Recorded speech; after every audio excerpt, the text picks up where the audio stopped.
I never thought twice about kissing someone until the moment Caleb asked me to do it. It was a joke. At least, that's what I told myself. We had been sitting in his car after a late-night drive, parked outside my apartment, the rain drumming softly against the windshield. It had been one of those nights where we talked about nothing and everything, where the world felt smaller, quieter, just the two of us and the city lights.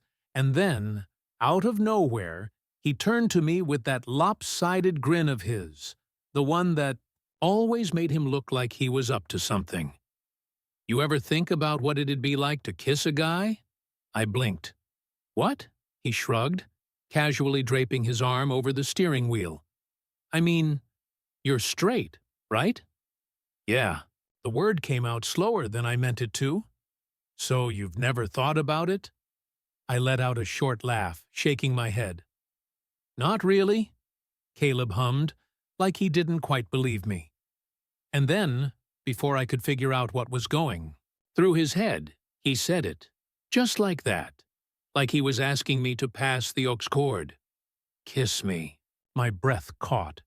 I thought he was messing with me. Caleb was like that, always pushing boundaries, seeing how far he could go before you pushed back. But this felt different. He wasn't smirking. He wasn't laughing. He was just watching, me waiting. And the worst part? I was considering it. I forced out another laugh, but it sounded nervous, even to me. "What? Like some kind of experiment?" He tilted his head. "Yeah, just to see." My pulse was a drum against my ribs. I had no reason to be nervous. This was Caleb, my best friend. The guy who knew every embarrassing story about me, who had crashed on my couch more times than I could count, who had seen me at my absolute worst and never once judged me for it. So, why did the air between us feel different now? I swallowed. "And what if I say no?" He smirked, but there was something uncertain in his eyes. "Then I guess I'll have my answer." I should have just laughed it off, punched him in the arm, told him to get over himself, and climbed out of the car. But I didn't. Instead, I sat there, staring at his lips, my mind spinning with 1,000 questions I didn't have answers to. And for the first time in my life, I wondered if maybe, just maybe, Caleb knew something about me that I hadn't figured out yet. I didn't kiss him. That night I mumbled some excuse, opened the car door, and left Caleb sitting there in the rain. I spent the rest of the night staring at my ceiling, replaying his words over and over. Just to see. Like it was nothing. Like it didn't mean anything. But if that were true, why couldn't I stop thinking about it? By the time I saw Caleb again, 2 days had passed, and I had convinced myself that things would go back to normal. We'd joke about it, pretend it was just one of those weird late-night conversations that didn't actually matter. But the second I saw him, I knew nothing was normal anymore. We were at a friend's party, one of those casual get-togethers where everyone packed into a too-small apartment with cheap beer and loud music. I spotted Caleb across the room, laughing at something, his head tilted back, his dimples showing. And then, like he felt me watching, his eyes flicked up and landed. Right on me, my stomach dropped. For a second, neither of us moved. The noise of the party faded into the background, and all I could focus on was the way his lips parted slightly, like he was about to say something. But before he could, someone clapped a hand on my shoulder. "Dude, finally! We need a fourth for beer pong." I forced a laugh, nodding along like I hadn't just been caught in a moment I didn't understand. "Yeah, sure." When I looked back, Caleb was gone. I didn't see him again until later that night. I had stepped outside for some air, the cool breeze a welcome break from the stuffy heat of the party. I was leaning against the railing of the balcony, lost in my own head, when the sliding door opened behind me. I didn't have to turn around to know it was him. "You avoiding me?" Caleb's voice was casual, but there was something underneath it. Something careful. I exhaled through my nose, watching my breath curl in the cold air. "Nah." He stepped beside me, resting his arms on the railing. "Could have fooled me," I forced a smirk. "Didn't realize you were so desperate for my attention." His eyes flicked to mine, unreadable. "Just wondering if you're still weirded out." I tensed. "By what?" "You know what." I swallowed, gripping the railing a little too tightly. "I just wasn't expecting it." Caleb hummed, glancing out over the city. I wasn't either. That threw me off. I turned to look at him. "Then why'd you ask?" His jaw clenched, like he wasn't sure if he wanted to tell me the truth. Then, finally, he sighed. "I don't know. I just wanted to see what you'd do." My chest felt tight. "And?" He glanced at me, his gaze lingering a little too long. "And I still don't know." The words settled between us, heavy and unspoken. I wasn't sure what he meant, but I knew. One thing, I wasn't ready to ask, so instead, I did what I always did when things got complicated. I changed the subject. "We should head back inside." Caleb studied me for a second longer, like he was waiting for me to say something else. When I didn't, he pushed off the railing with a small, humorless smile. "Yeah," he said quietly. "Sure." And just like that, the moment was gone. I thought that was the end of it. Caleb had always been the kind of guy who didn't dwell on things for long. He joked his way through uncomfortable situations, let things roll off his back like they didn't matter. And after that night on the balcony, he acted like nothing had changed. So I followed his lead. At least, I tried to. But the thing about pretending something doesn't exist is that it only makes it louder in your head. I kept catching myself watching him too closely, noticing things I hadn't before. How he leaned in when he laughed, the way his fingers tapped against his thigh when he was lost in thought, how he always seemed to know what I was thinking, before I even said it. And the worst part? I wasn't sure if it had always been this way, or if I was just seeing him differently now. A few weeks after the party, we were at his apartment, sprawled on his couch after a long day. It was one of those easy, familiar nights, the kind where we didn't need to talk much. A shitty action movie played in the background, mostly ignored. Caleb was stretched out beside me, feet propped up on the coffee table, twirling a bottle, cap between his fingers. "You ever think about how weird it is?" he asked suddenly. I glanced at him. "How weird what is?" He tilted his head back against the couch, staring at the ceiling. "That people can spend years knowing someone and never really see them." I frowned. "What do you mean?" He sighed, rolling the cap between his palms. "Like, you think you know someone, right? You've got them figured out. And then one day, they do something, say something, that makes you realize maybe you never really knew them at all." A weight settled in my stomach. I knew what he was talking about. I swallowed. "That's just people, though. Everyone's always changing." Caleb huffed out a small laugh. "Yeah, guess so. I didn't know what made me do it. Maybe the way his voice sounded a little too careful, a little too guarded. But before I could stop myself, I asked, 'Are we talking about you or me?' His fingers stilled. The silence stretched between us, thick and heavy. For a second, I thought he wasn't going to answer. Then, finally, he turned his head toward me. his expression unreadable. Both. My breath caught. It wasn't a confession. It wasn't even an accusation. But it was enough. Because suddenly, I did feel seen. And it scared the hell out of me. After that, things shifted. Not in an obvious way. There were no big conversations, no dramatic confrontations, but in the small moments. Like the way he looked at me when he thought I wasn't paying attention. Like the way I hesitated before sitting next to him, my pulse quickening whenever our knees brushed. Like the way neither of us talked about the fact that something was happening. It was slow, subtle, and completely messing with my head.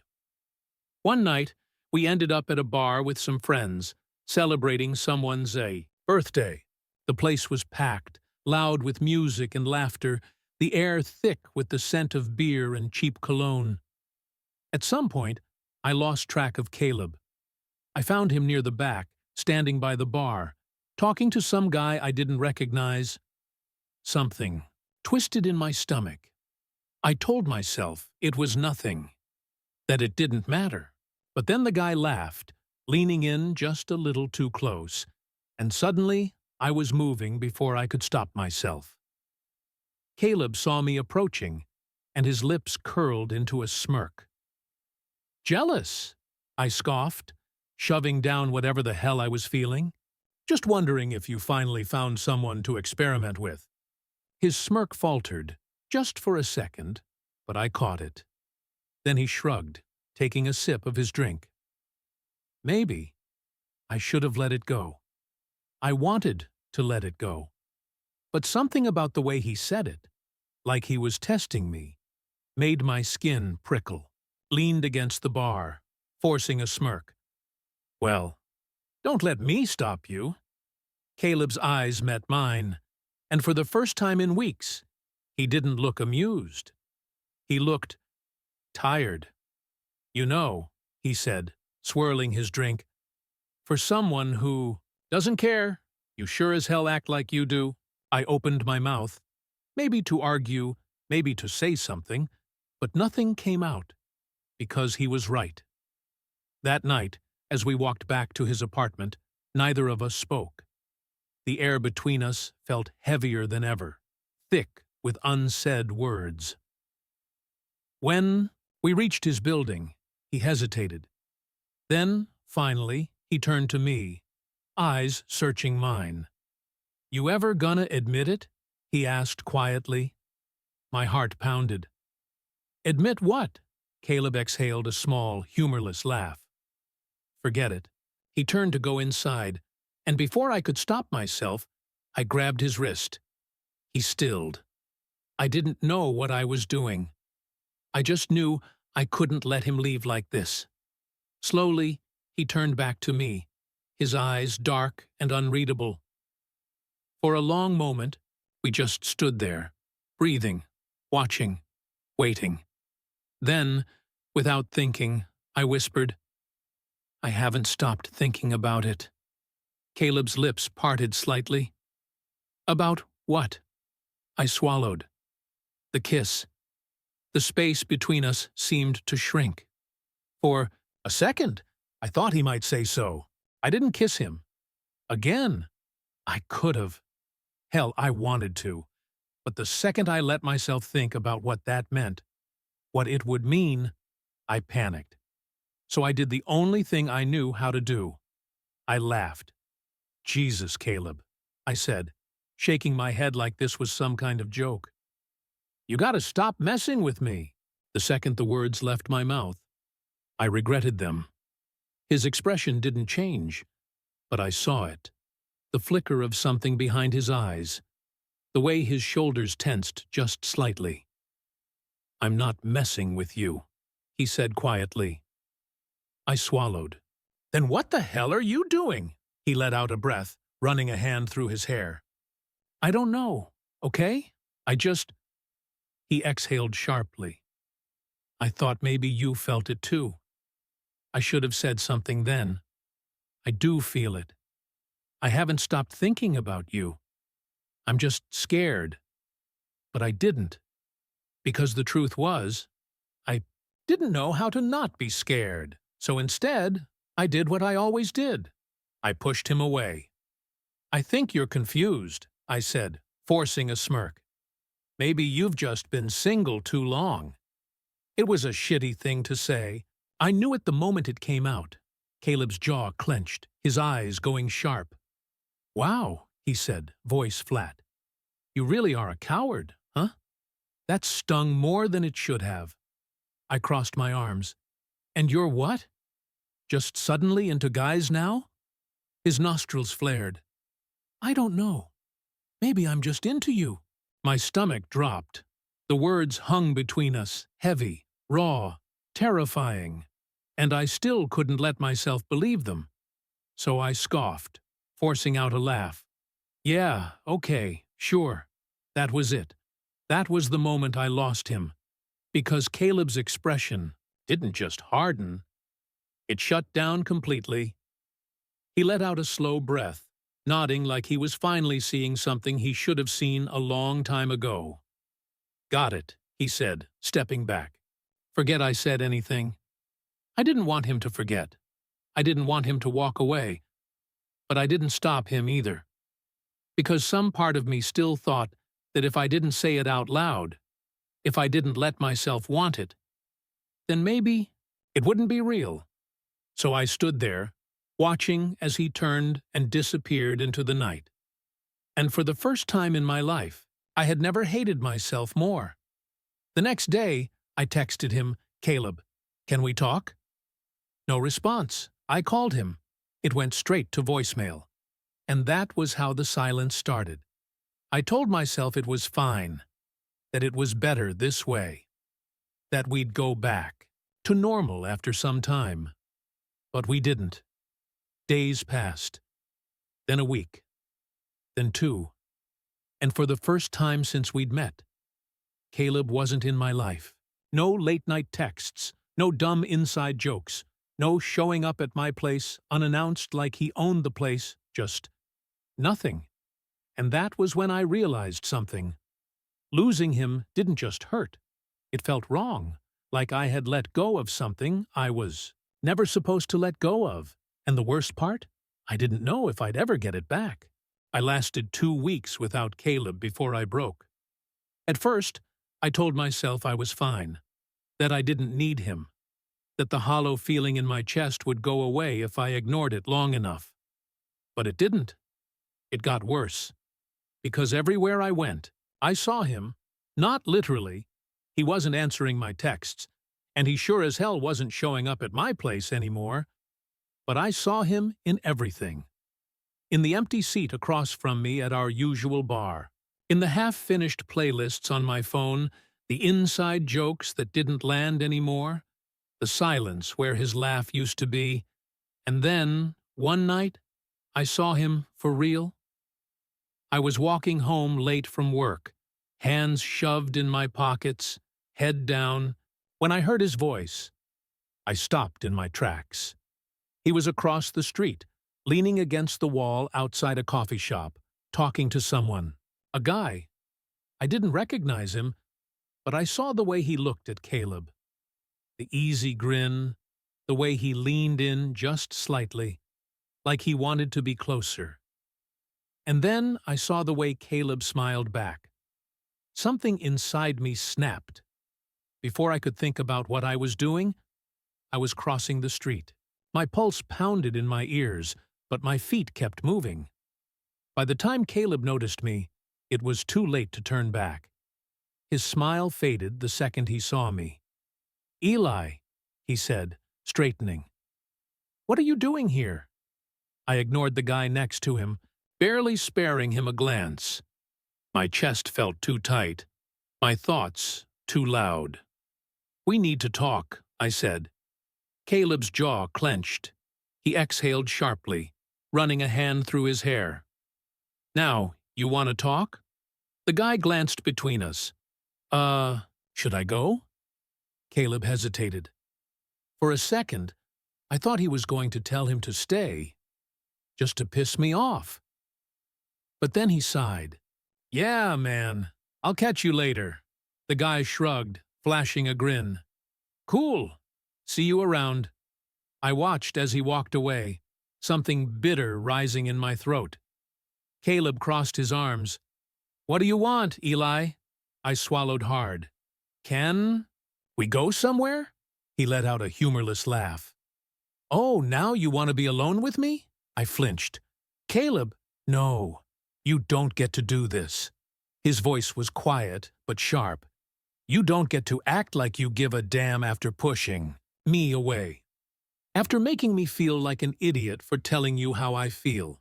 Guilt burned in my chest. I never meant to. Then, what did you mean to do? His eyes searched mine, anger and something else, hurt, flickering beneath the surface. Because I put myself out there, Eli. I told you the truth, and you made me feel like an idiot for it. I was scared, I admitted. My voice came out rough, raw. I am scared. Caleb let out a slow breath, some of the anger in his eyes softening. Of what? Of wanting this. Of wanting you. Of what it means if I say it out loud. I swallowed hard. Of losing you. He blinked. I forced myself to keep going before I lost my nerve. I thought if I kept pretending it wasn't real, I could make it go away. But I can't. And now I don't know if I already messed things up beyond fixing. Caleb studied me for a long moment. Then, finally, he exhaled. You really are an idiot. Something in my chest loosened. Just a little. Yeah, I admitted. I know. For the first time in weeks, his lips twitched. Just the faintest hint of a smile. And for the first time in weeks, I let myself hope. Caleb didn't forgive me right away. And honestly, I didn't deserve it. But he agreed to talk. That night, we walked for hours. No real destination, just moving, just being near each other again. I told him everything. How scared I'd been, how much I hated myself for hurting him, how I thought pushing him away would make things easier, when really, it had just left me miserable. He listened. Didn't say much, just let me get it all out. When I finally ran out of words, he sighed. Eli, he shook his head. Do you even know how much you mean to me? My throat tightened. I think I'm starting to. He let out a slow breath, looking up at the sky like he was searching for an answer in the stars. I don't want to be some secret you're ashamed of. You're not, I said immediately. I was ashamed of myself for wanting you. I swallowed hard. But I don't want to be that guy anymore. He turned to look at me then, and I saw it. The hesitation, the hope, the part of him that still wasn't sure if he could trust me again. So I did the only thing that felt right. I took his hand. He stiffened, just slightly, but he didn't pull away. I don't know how to do this, I admitted. I don't know what it means, or where we go from here, but I know I don't want to run from it anymore. His fingers tightened around mine. Okay, he said softly. And just like that, the space between us felt smaller. It wasn't some grand, dramatic moment. There was no big kiss in the rain, no sweeping declaration in front of a crowd. It was slower than that. We started being in each other's lives again, really being there, talking, unraveling all the knots I'd tied us into. One night, he showed up at my place with takeout, and it felt normal. Right. A week later, we fell asleep on my couch, and I woke up to find him still there, curled against me like he belonged. And one night, after months of stolen glances and hesitant touches, Caleb kissed me. Not a question, not a dare, just a kiss. And this time, I kissed him back. I used to think love had to be instant, some big, world-shaking thing that hit you all at once.